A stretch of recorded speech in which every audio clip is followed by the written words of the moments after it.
Robert Kiyosaki ने अपनी book second chance को 3 पार्ट्स में डिवाइड किया है, जिसमें उन्होंने फाइनेंशियल एजुकेशन को बेहतरीन तरीके से समझाया है।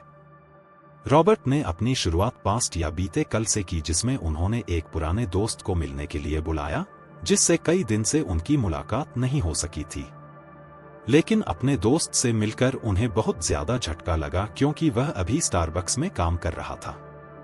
उन्होंने उससे पूछा तो उसने बताया कि 2007 में जब मार्केट क्रैश हुआ तो उस टाइम पर उसने अपनी नौकरी और घर दोनों ही खो दिए थे और उसकी जितनी भी जमा पूंजी थी वह सब भी खत्म हो गई, जिसकी वजह से उसे फिर यह कम पैसों वाली जॉब करनी पड़ रही है।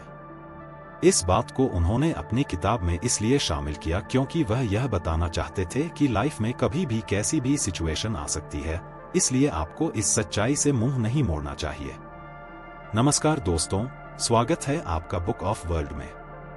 आज आप सुनने वाले हैं second chance by Robert Kiyosaki. चलिए बिना देरी किए शुरू करते हैं।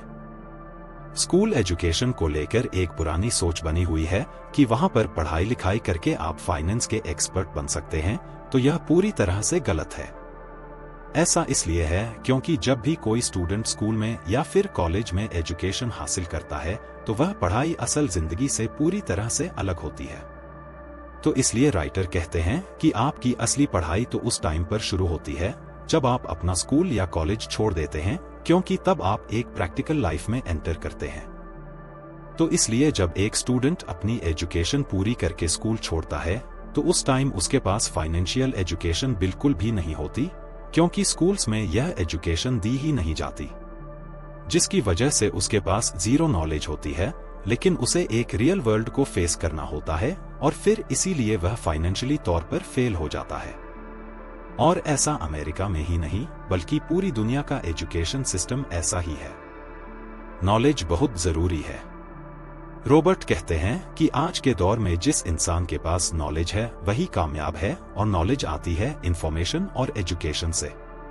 इसलिए जिन लोगों के पास नॉलेज नहीं होती वह बिजनेस की दुनिया में बिल्कुल भी कामयाब नहीं हो सकते, क्योंकि नॉलेज ना होना ही सबसे बड़ी वीकनेस है। तो इसलिए फाइनेंशियल एजुकेशन के बिना आप अपनी इंफॉर्मेशन को नॉलेज में कभी भी कन्वर्ट नहीं कर सकते। अमीर लोग पैसे के लिए काम नहीं करते। यह सुनने में बहुत अटपटा जरूर लगता है, लेकिन यह बात पूरी तरह से सच है कि अमीर लोग कभी भी पैसे के लिए काम नहीं करते, बल्कि वह पैसा कमाने के उन रिसोर्सेज के ऊपर काम करते हैं जहां से उन्हें लगता है कि वह बहुत ज्यादा पैसा कमा सकते हैं। लेकिन जो लोग मिडिल क्लास फैमिली के होते हैं वह आमतौर पर पैसा सिर्फ जॉब करके कमाने से सोचते हैं, जिसकी वजह से वह कभी भी अमीर नहीं बन पाते हैं। अमीर बनने के लिए यह सबसे ज्यादा जरूरी है कि आप अपना एक गोल सेट करें और उस पर अपना पूरा ध्यान लगाकर काम करें। पार्ट 2। इस पार्ट में रॉबर्ट ने बताया कि कैसे एक हाई सैलरी की जॉब करने वाला इंसान किस तरह से लग्जरी लाइफस्टाइल के लिए महंगे महंगे खर्चे करता है, जिसकी वजह से वह कभी भी अमीर नहीं बन पाता है। उन्होंने बताया कि किस तरह से वह बड़े घर, महंगी कार और लोन्स में घिर कर रह जाते हैं, जिसकी वजह से वह कर्ज में डूबते चले जाते हैं। हैरत की बात यह है कि कोई भी अपने एसेट बनाने के बारे में नहीं सोचता, बल्कि अपनी लायबिलिटीज यानी कि जेब से पैसा खर्च करने में लगा रहता है। टैक्स, इन्फ्लेशन और सेविंग की जानकारी का ना होना। एक मिडिल क्लास इंसान को टैक्स, इन्फ्लेशन और सेविंग की जानकारी बिल्कुल भी नहीं होती है, और यही चीज उनको जिंदगी में अमीर नहीं बनने देती। उदाहरण के तौर पर अगर कोई इंसान नौकरी करता है तो उसके पैसों की वैल्यू टैक्स और महंगाई की वजह से बहुत ही ज्यादा कम हो जाती है। इस तरह से जब उसकी जरूरतें पूरी नहीं होती है तो फिर उसे बैंक से कर्ज लेना पड़ जाता है, जिससे कि उसकी जिंदगी और भी ज्यादा परेशानियों में घिर जाती है और वह और भी गरीब बन जाता है। तो ऐसे में जो अमीर हैं उनके और गरीबों के बीच का फासला हर दिन और भी ज्यादा बढ़ता चला जाता है। अमीर बनने के 4 बेसिक एसेट। यहाँ रॉबर्ट ने 4 फाइनेंशियल एसेट बताए हैं जो अमीर बनने के लिए काफी जरूरी होते हैं, जैसे कि 1 business, 2 real estate, 3 paper assets, 4 commodities. इन चारों में से आपको यह देखना है कि किस में आप सबसे ज्यादा अच्छे हैं और उसी पर मेहनत करिए, क्योंकि उस पर फोकस करके आप फाइनेंशियली इंडिपेंडेंट बन सकते हैं। इसलिए अपना इन्वेस्टमेंट सोच समझकर करें, क्योंकि समझदारी से जब आप इन्वेस्टमेंट करेंगे तो उसका आपको मुनाफा भी बहुत ज्यादा मिलेगा। पार्ट 3। इस पार्ट में रॉबर्ट ने बताया है कि हमारा जो एजुकेशन सिस्टम है उसमें फाइनेंस को मैनेज करने के बारे में नहीं सिखाया जाता और इसे पूरी तरह से छोड़ कर दिया जाता है। तो फिर ऐसी एजुकेशन लेने के लिए स्टूडेंट कर्ज में किस लिए डूबते हैं, इस बारे में थोड़ा जरूर सोचें। इसके अलावा आप चाहें इस बात को माने या ना माने, जब एक इंसान किसी पेचेक पर साइन करता है तो दूसरे इंसान यानी जो रिसीवर होता है उस पर वह काफी असर डालता है। अमीरों और गरीबों के फोकस।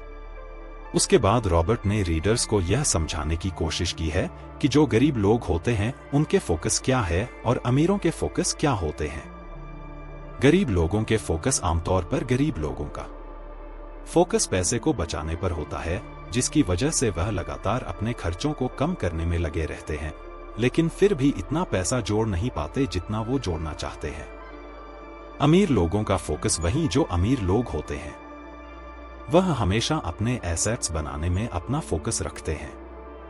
जब आप अपने एसेट बना लेते हैं तो वहां से आपको पैसा बहुत तेजी के साथ वापस मिलता है। जो लोग मिडिल क्लास हैं या फिर गरीब हैं, उन्हें भी अपनी सोच अमीर लोगों की तरह बनानी चाहिए और अपने पैसे को सही जगह पर इन्वेस्ट करना चाहिए। अगर आप ज्यादा लोगों की मदद करेंगे तो आपको भी सक्सेस मिलेगी। रॉबर्ट बताते हैं कि ऐसे लोग जो अमीर बनने के लिए स्ट्रगल कर रहे होते हैं या फिर जो मिडिल क्लास फैमिली से बिलोंग करते हैं, वह हमेशा अपने बारे में और अपने फायदे के बारे में सोचते हैं और इसी हिसाब से वह काम करते हैं।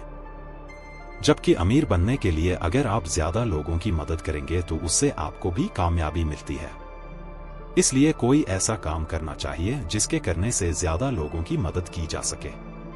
जैसे कि अगर आप कोई हॉस्पिटल खोलते हैं तो वहां पर सोसाइटी का बहुत ज्यादा भला होता है, क्योंकि वहां लोगों का इलाज अगर बेस्ट तरीकों से होगा तो उससे आपको भी फायदा मिलेगा। और सिर्फ हॉस्पिटल ही नहीं, आप रोड, ट्रांसपोर्ट, स्कूल भी शुरू कर सकते हैं, यानी कि आपको वह सब काम करने हैं जिन्हें गवर्नमेंट करती है, क्योंकि इस तरह से आप अपना टैक्स भी सेव कर सकते हैं। आपके सोचने का तरीका आपके काम के ऊपर इफेक्ट करता है। रॉबर्ट कहते हैं कि जैसा आपका सोचने का तरीका होता है वैसा ही आपका काम होता है।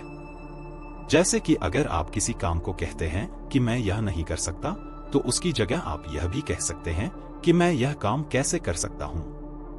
यानी कि अमीर इंसान यह सोचता है कि वह अपने काम को किस तरह से और कौन से तरीके से कर सकता है। जो लोग अमीर बनना चाहते हैं उनके लिए यह जरूरी है कि वह फ्यूचर के बारे में जरूर सोचें, क्योंकि ऐसे बहुत सारे काम हैं जिन्हें अगर आप आज शुरू करते हैं तो वह फ्यूचर में आपको काफी अच्छा मुनाफा दिला सकते हैं। आमतौर पर एक मिडिल क्लास इंसान इस बारे में नहीं सोचता है और इसी वजह से वह पीछे रह जाता है। इसलिए यह देखना चाहिए कि आने वाले समय में लोगों को कौन सी चीज की जरूरत हो सकती है जिसको आप उनके लिए उस टाइम पर प्रोवाइड कर सकते हैं। वैसे देखा जाए तो आज के टाइम में 99% लोग इस चीज को अवॉइड कर देते हैं और इसीलिए वह अमीर नहीं बन पाते। जर्नलिस्ट्स मनी मेकर्स होते हैं। यह जरूरी नहीं है कि एक कामयाब बिजनेस चलाने के लिए आपको कई तरह की चीजों पर नजर रखनी होगी, बल्कि आपको सक्सेस पाने के लिए इस पर डिफरेंट तरीकों को अपनाना होगा और कुछ प्रॉफिटेबल डिसीजन लेने होंगे जिनसे आपको कामयाबी मिल सकती है। बिजनेस शुरू करने के लिए बहुत पैसों की जरूरत नहीं होती। बिजनेस शुरू करने के लिए कुछ लोगों का यह मानना होता है कि उन्हें बहुत सारे पैसे चाहिए, जो कि पूरी तरह से ठीक नहीं है। क्योंकि अगर आपके पास फाइनेंशियल एजुकेशन है और आप सही टाइम पर सही डिसीजन लेने की एबिलिटी रखते हैं तो आप बहुत थोड़े से इन्वेस्टमेंट के साथ एक अच्छा कामयाब बिजनेस स्टार्ट कर सकते हैं। हर इंसान एंटरप्रेन्योर बन सकता है या नहीं यह पहले से किसी को नहीं पता होता, लेकिन इसका मतलब यह नहीं है कि आपको अपनी खर्च करने की आदतों को सुधारना या उनमें बदलाव नहीं करना चाहिए।